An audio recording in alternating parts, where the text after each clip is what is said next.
Hello, I'm Deral Heiland, Senior Principal Security Researcher for IoT Technology at Rapid7.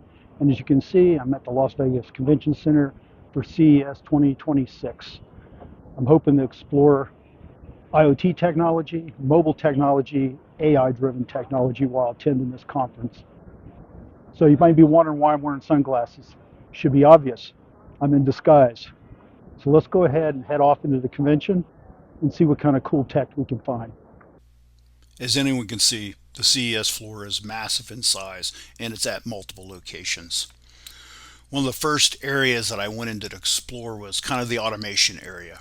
Here we started seeing large scale AI driven automated everything from lawnmower systems to snowblower systems.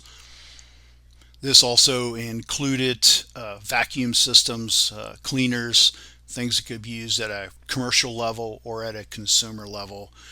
One of the more fascinating areas or things that I did see during this event was this right here, a flying drone delivery system for a Roomba style vacuum cleaner.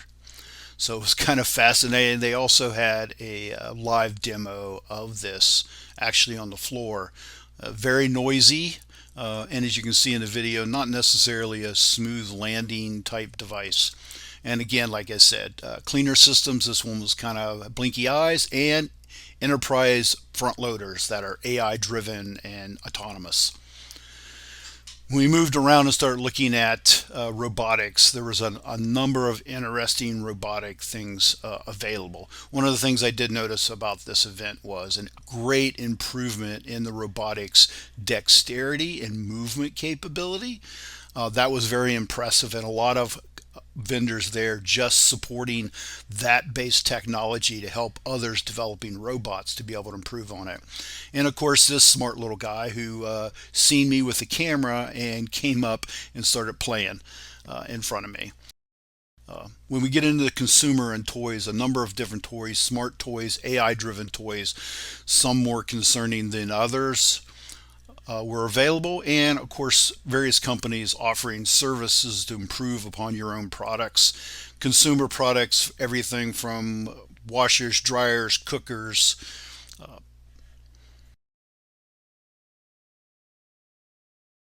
And then in the area of mobile technology, again, this is an area that I see every year at CES, and it's growing significantly with the addition of AI capability being added into these technologies. So it was an amazing event. We're able to see a number of cool technologies, and these are just a few examples of the information and devices and systems that I was able to explore while attending CES.